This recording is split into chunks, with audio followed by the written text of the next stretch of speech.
morning, everybody. My name is Nancy Cooper, and I am from the Chippewas of Rama First Nation. I'm one of the First Nation consultants here at the Ontario Library Service. I also get to coordinate the First Nation Communities Read Award program, which is why you're all here today. All of us at the Ontario Library Service are very grateful for the generous support provided by the Periodical Marketers of Canada, the National Association of Magazine and Book Wholesalers, who have created and sponsored the annual PMC Indigenous Literature Awards, which have become a much sought after and important form of recognition for Indigenous authors across Canada. The First Nation Communities Read program is now in its 21st year of celebrating Indigenous literature, and I'm really, really happy to be in partnership, having the program in partnership with the Periodical Marketers of Canada. A jury of librarians from First Nation public libraries in Ontario, supported by the Ontario Library Service, selected the winning submissions from Indigenous titles submitted by Canadian publishers. This year alone, we had over 88 nominated titles from all over Canada, from almost 88 nations, which is pretty amazing. Today, we're celebrating the selected titles. We're delighted to have Carm Alfano of the Periodical Marketers of Canada with us today to recognize and introduce the winners of these prestigious awards for 2024-2025. Just a note, our children's selected title author is joined today by his partner Mickey, his co-author Danielle, and hopefully his illustrator Audria. Carm, over to you. Thank you. Hello to our online viewers. I'm proud to represent Periodical Marketers of Canada in introducing this year's winners of the PMC Indigenous Literature Awards. Although it's my first time presenting these awards, this represents the 11th year that my organization has had the privilege of sponsoring this award, which recognizes the creators of outstanding Indigenous literature. The program includes awards in two categories, children's and young adult, and the response from Indigenous authors across the country has been outstanding once again this year. And now it's my great pleasure to introduce the winners of the 2024-2025 PMC Indigenous Literature Awards and the cash awards that go with them. First, the winner in the children's category. The winner is Fred Carmichael, a Gwich'in member from Aklavik, Northwest Territories. Fred is being recognized for his autobiographical book, Freddie the Flyer, a gorgeous picture book that tells his remarkable story as the first Indigenous commercial pilot in the Arctic. The book uses each month of the year to highlight moments from Freddie's life, the beauty of the North, and the power of dreams. Freddie has flown for nearly 70 years, doing everything from supply runs to search and rescue missions and transporting dog teams to far-flung areas. Congratulations, Fred, on your first book, The Fascinating Story of Your Life as an Indigenous Aviation Pioneer. Fred is online with us today, and I invite him to tell us more about Freddie the Flyer. Thank you. We're also joined by his wife, Mickey, and Danielle, the co-author. Danielle or Fred, would you like to say a few words? A few words. Well, Sorry. you were talking about this morning how much of an honor it was to have this chosen over all the other kids' books. Oh, yeah, right. So, what am I supposed to do? What am I supposed to do? Well, I guess it's a pretty big deal. So, you know, Fred managed to do everything he did with a grade 3 education. So he never did have higher education, but through the help of tutors managed to get that license. So you've always supported education. You wouldn't write a book about yourself, but Danielle managed to, I don't know if I'd say coax or browbeat you or how to put it, but she was successful in kind of reviewing your past with you, always helping Indigenous pilots and mechanics and flight attendants, dispatchers, everything you could always support and fund yourself through your companies. So she said, if you wanted to help children, that you had to do this book, and you couldn't say no. Right? Right. Kind of browbeaten into it. Don't lay this all at my feet there, Mickey. Fred, thank you so much for letting Mickey and I convince you that your story was so important and it would inspire so many kids.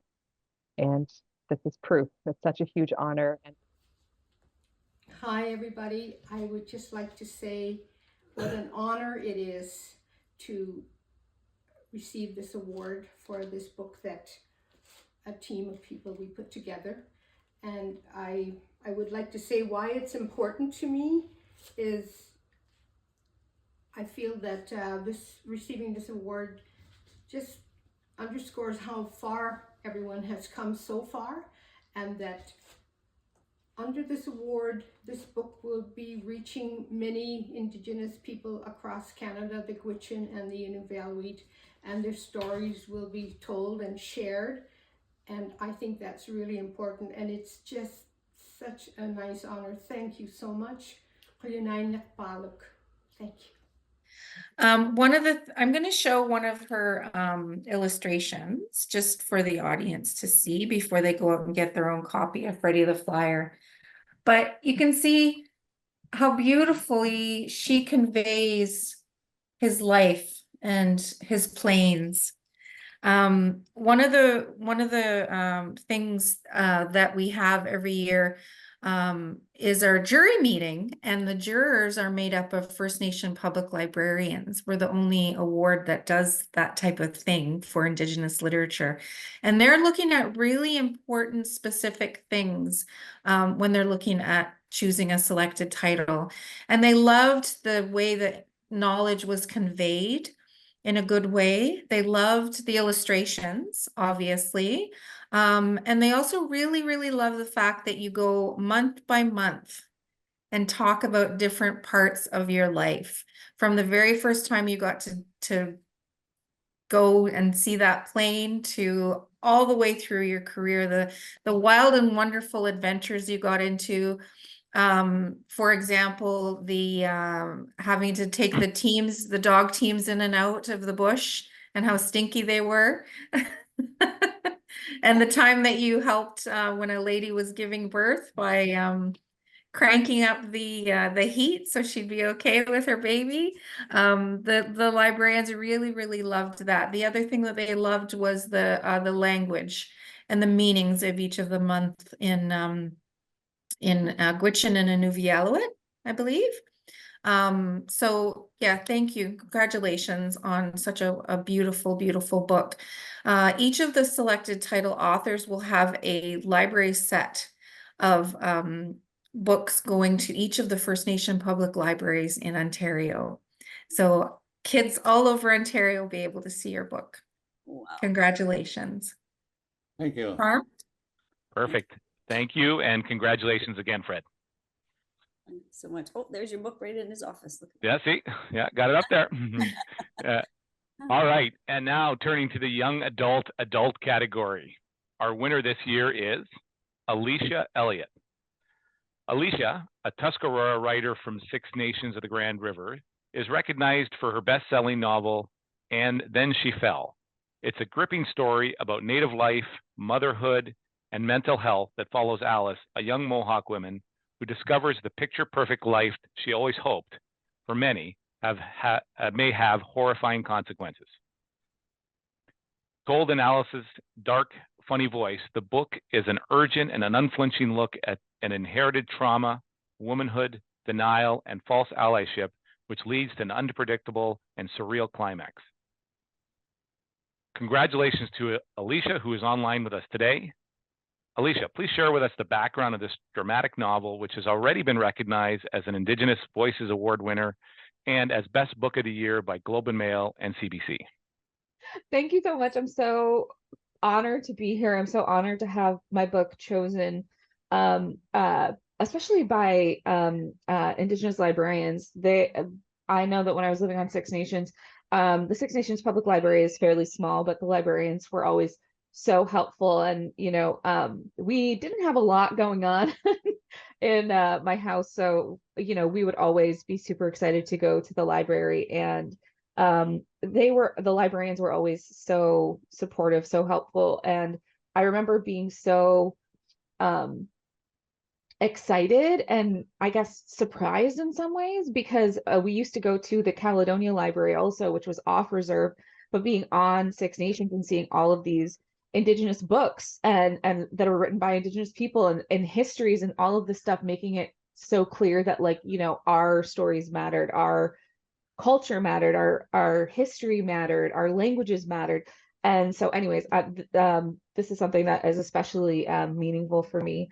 The book itself is also the story of how it came to be is so I guess fraught with a lot of emotion for me, because it was in many ways I wrote it about I started writing it after I had my own son, and I was kind of confused about the way that motherhood was portrayed, the way that there was this, I guess, perception that mothers should be so immediately knowing everything what to do, not having any doubt, not having any anxiety. It's supposed to be happy and amazing and perfect all the time, not really talking about the difficulty and, in some sense, the drama of having a child when you're in the early stages, like the first month or two of having a baby, and then moving on through that. So that was meaningful, on top of which also wanting to write about experiences of psychosis and mania, which I think were things that when I started the book, I hadn't had experience with, but by the time the book was finished, I had had an experience of mania and psychosis and had been diagnosed with bipolar disorder. So in a lot of ways, writing this book was and trying to figure out a path forward for Alice was also me trying to figure out a path forward for myself. So knowing that journey for Alice has resonated particularly with Indigenous readers is especially meaningful, because there's so little written about mental health from Indigenous perspectives. So this is, there's so many, I guess, layers of meaning. I'm just very honored to be here. I'm honored that my book has resonated. And, particularly with Indigenous librarians who are so meaningful in our communities and do so much to make sure that our stories are told and heard. Well, thank you, Alicia. And a hearty congratulations to both of this year's award-winning authors for their important contributions to Indigenous literature in Canada. Finally, on behalf of my colleagues at PMC, I'd like to express sincere thanks to Nancy Cooper and our partners at the Ontario Library Service, members of our judging panel, and the First Nation Library Week organizers for allowing us to participate in today's program. And now, over to you, Nancy. Thanks, Carm.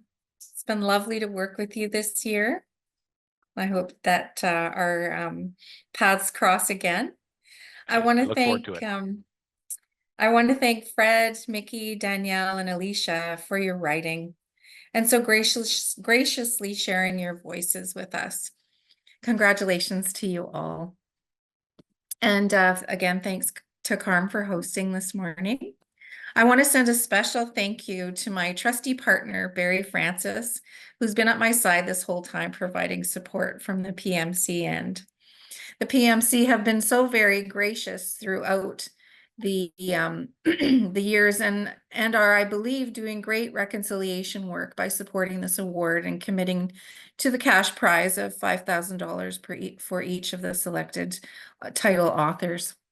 I also want to thank all the staff at the Ontario Library Service who work so hard behind the scenes to help the First Nation Communities Read program be the success that it is.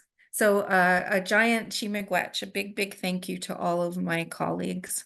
And this concludes the First Nation Communities Read Award presentation. Congratulations to the selected title authors and all of the authors who were nominated this year. Miigwech.